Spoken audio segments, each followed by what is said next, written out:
Donc, je suis Bia Boitusiwa, je suis Hervé Michel Bia Boitusiwa, je suis avocat et congolais, mais je suis également écrivain et éditeur.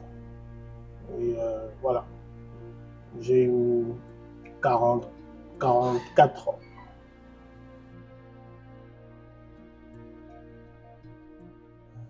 Ma source d'inspiration pour écrire, c'est la vie, parce que je pense que je suis un grand observateur, je regarde beaucoup ce qui se passe et j'observe beaucoup.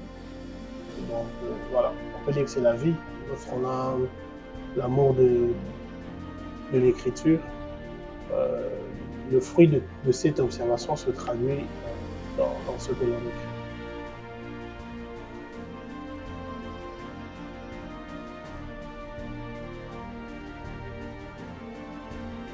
Pour moi, l'écriture, c'est un art. Enfin, l'écriture littéraire, c'est un art. C'est une manière de s'exprimer.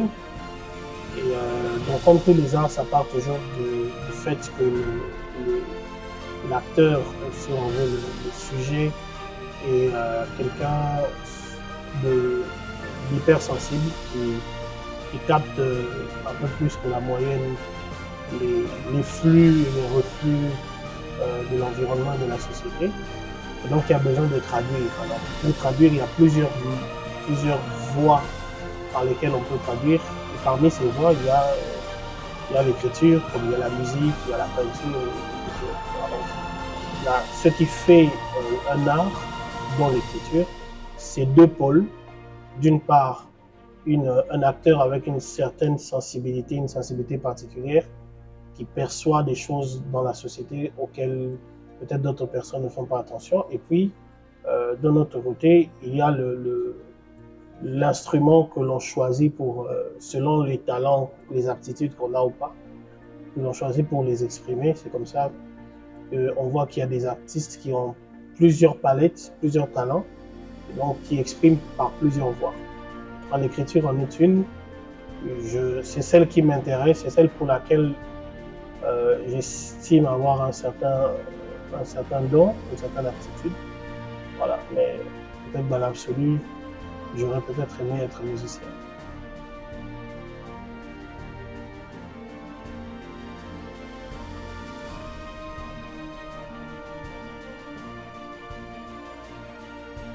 Bon, disons que pour être sincère, j'ai publié trois ouvrages, deux recueils de poésie et une pièce de théâtre.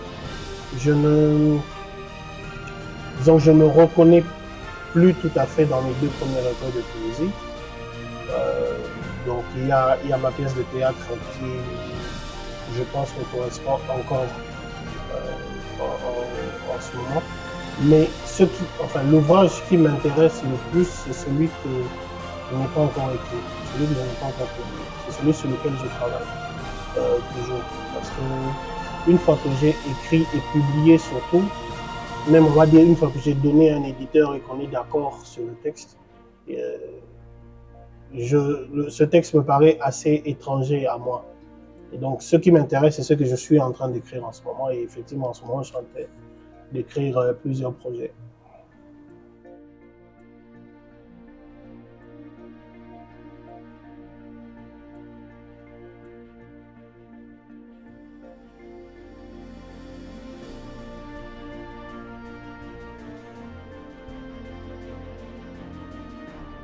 C'est vrai qu'on n'a pas beaucoup la culture de la lecture au Congo, mais c'est quelque chose qu'on acquiert par l'éducation. Effectivement, on n'a pas vraiment cette éducation, on n'a pas des parcours scolaires qui nous incitent à être des lecteurs. Déjà que les écoles n'ont pas toujours de bibliothèque. Le résultat, c'est celui-là, mais même, on va dire que un peuple qui lit, ça a toujours été un petit peu dans l'histoire une exception. Et donc, c'est souvent une partie assez minoritaire qui a toujours été plus ou moins comme ça. On a eu une exception historique un petit peu dans l'Europe in l'Amérique occidentale de certaines années d'avoir la ménagère qui lit, mais je veux dire, c'est pas toujours, ça a rarement été des histoires de majorité dans l'histoire. Alors donc, c'est pas ça le problème. Le problème, c'est d'abord de pouvoir assurer, c'est aussi de pouvoir assurer l'accès aux livres, ce qui n'est pas vraiment le cas, la production de livres et l'accès aux livres. Donc, en même temps qu'il faut travailler sur l'éducation, la formation des lecteurs, la création des lecteurs en quelque sorte, il faut aussi travailler sur l'offre, enfin sur l'offre. Donc, il faut travailler sur la demande et sur l'offre. Tant qu'on n'a pas vraiment d'offre, on ne saura pas vraiment est-ce que le Congolais lit ou pas, parce qu'on n'a pas vraiment de livres qui sont disponibles. Parce que je pense que même dans une population où une majorité ne lit pas, il y a toujours une minorité qui a l'attrait et les dispositions pour lire. Mais il faut qu'ils soient en contact avec le livre, il faut que le livre soit disponible et que ce soit des livres qui leur parlent. Et ça, peut-être de ce côté-là, il y a un travail à faire.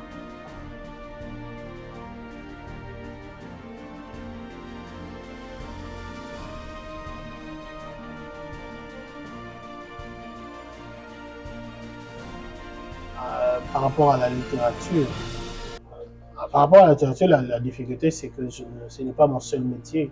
Donc, je n'ai pas toujours le temps à y consacrer. Et voilà, surtout que j'ai un autre métier qui est avocat qui me prend beaucoup de temps. C'est la difficulté particulière, c'est la difficulté principale que j'ai. Voilà, on va dire, pour être un écrivain.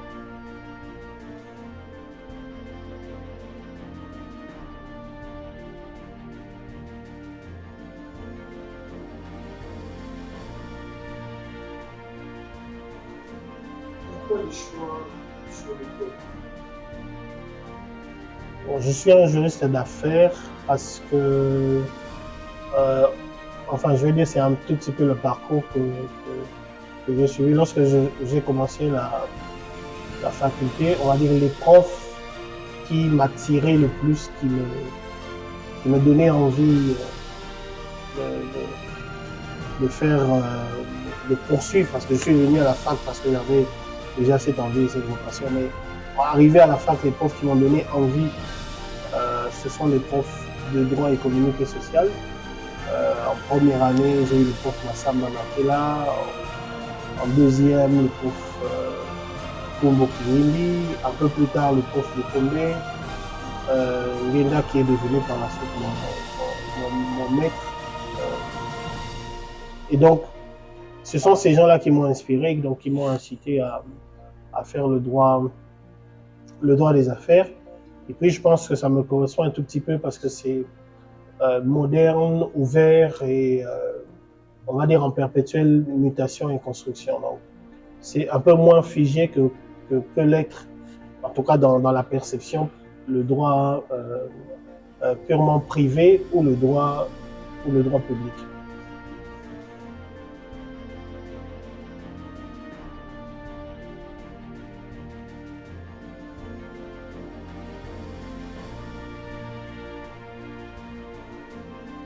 Bon, en tant qu'avocat, c'est assez difficile de faire le travail parce qu'on va dire, l'avocat, c'est quelqu'un qui, le juriste en tout cas, c'est quelqu'un qui est un apôtre de la norme, qu'il soit en train de la construire ou de la défendre ou de l'interpréter ou de l'appliquer. Le juriste a un rapport particulier avec la norme, c'est son instrument de travail. On est dans des sociétés, on va dire, en construction, et donc des sociétés qui ont un rapport un tout petit peu turbulent avec la norme. Et donc c'est difficile d'être juriste dans un pays comme le nôtre. J'ai dit ailleurs que c'était même un tout petit peu... Il y a un paradoxe en fait à être juriste dans un pays comme le nôtre, une sorte de contradiction profonde qui fait qu'on ne peut pas vraiment être juriste et avoir toute sa tête dans ce pays parce que d'une certaine manière, on vit une sorte de bipolarité où il faut toujours composer avec, on ne va pas dire l'absence de normes parce qu'il y a des normes, mais la turbulence de la norme. Donc on est quand même dans dans ce paradoxe-là permanent.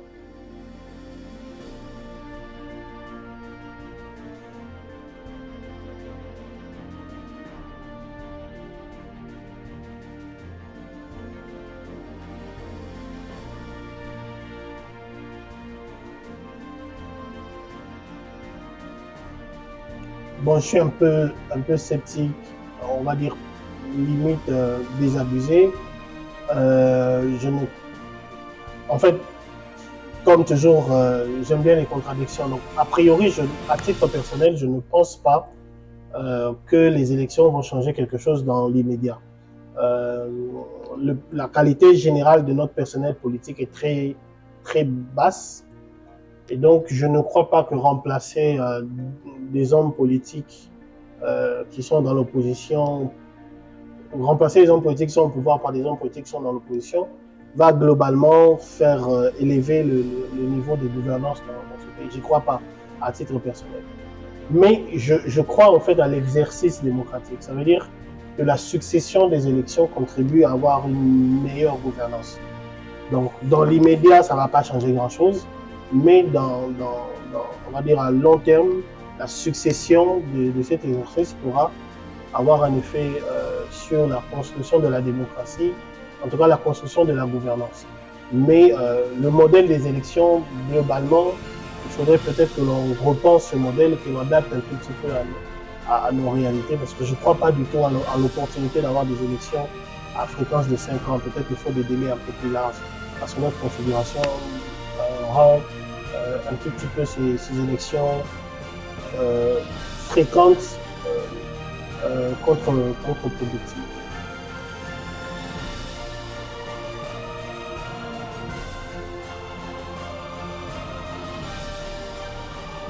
Bon, la DACOT, c'est l'association qui s'est positionnée pour apporter un vent nouveau dans le domaine des droits d'auteur, dont je fais partie. Et donc, oui, la DACO travaille, on va dire, pour le moment, fait un travail de fond pour faire avancer les sujets des droits d'auteur, et ça avance, apparemment. Mais, à vrai dire, c'est une association. Et donc, la question des droits d'auteur, notamment la question de la collecte et de la gestion la gestion collective des droits d'auteur, c'est une question éminemment politique. Elle dépend du gouvernement. Et donc, voilà, on peut faire ce qu'on peut, mais c'est de là que doit venir la lumière. Et on a senti un certain intérêt, notamment de la ministre, pour ces sujets, mais on a bien envie de voir où ça va mener. Je fais partie de plusieurs associations dans le domaine culturel. Je fais partie de la DACO, je fais partie des écrivains du Congo, par exemple. Je suis éditeur et c'est une ASBL aussi qui porte la maison d'édition Miesi. Mais la question pour toutes ces associations est la même en fait. On a l'impression que quand on s'engage dans des associations, on nous demande de faire des miracles, alors qu'on peut faire que ce que l'on peut. Déjà qu'on n'est pas très beau, même la plus belle femme au monde ne peut donner que ce que là. Et donc, oui, les associations sont là pour pousser et apporter leur pierre à l'édifice, mais au final, il faudrait que chacun fasse son travail et que, par exemple, les pouvoirs publics créent les conditions qu'il faut. Ben, on procède, on fait des plaidoyers, on fait des actions, et puis on essaye nous-mêmes, par exemple avec Miesi, lorsqu'on crée la bibliothèque publique à Kasavubu, c'est un tout petit peu pour dire à l'État, mais pas qu'à l'État, aux autres acteurs aussi économiques, culturels, sociaux. Voilà ce qu'on peut faire. C'est des choses qui sont possibles. On peut mettre des bibliothèques dans les quartiers et puis faire fonctionner la vie culturelle de cette manière-là. Donc, voilà, c'est un tout petit peu. Les associations font ce qu'elles peuvent, que ce soit la DACO, Miesi ou Écrivains du Congo, on peut faire que ce qu'on peut.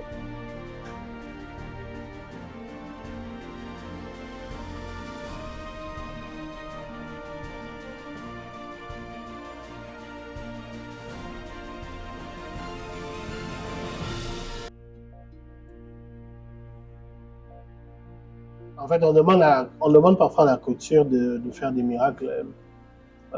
Je suis convaincu qu'elle peut en faire.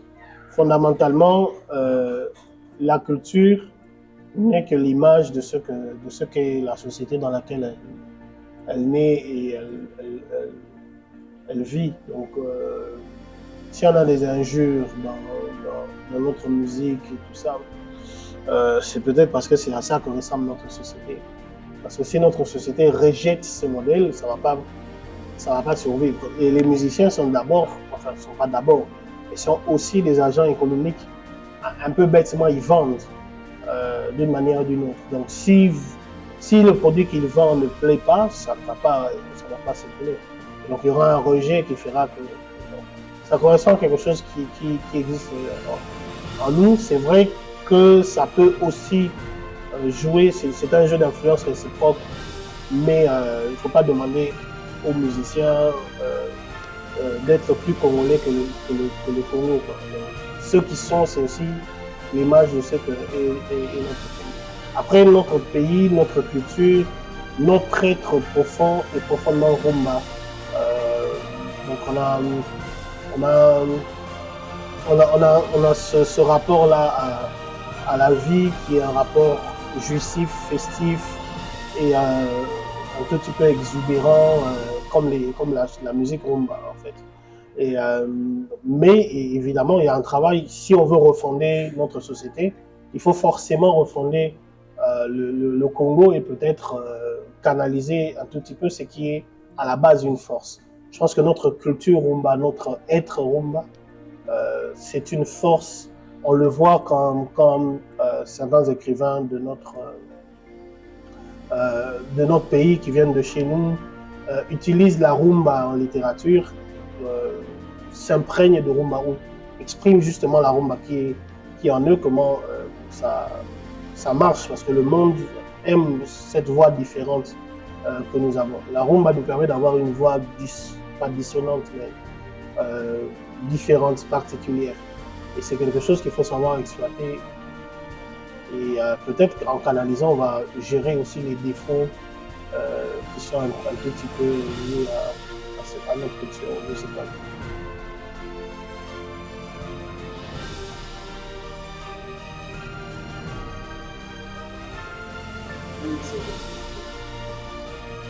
Bon, un message à mes lecteurs, c'est de lire, de lire, de lire moi, mais aussi d'autres éditeurs. Comme je dis, je suis éditeur, donc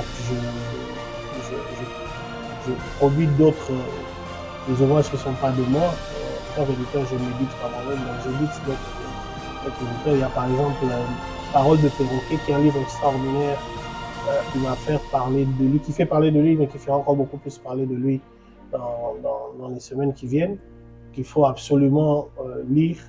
Et donc j'incite les lecteurs à lire, et à lire pas seulement moi, mais à lire aussi d'autres auteurs congolais, parce qu'il y en a beaucoup qui sont de qualité.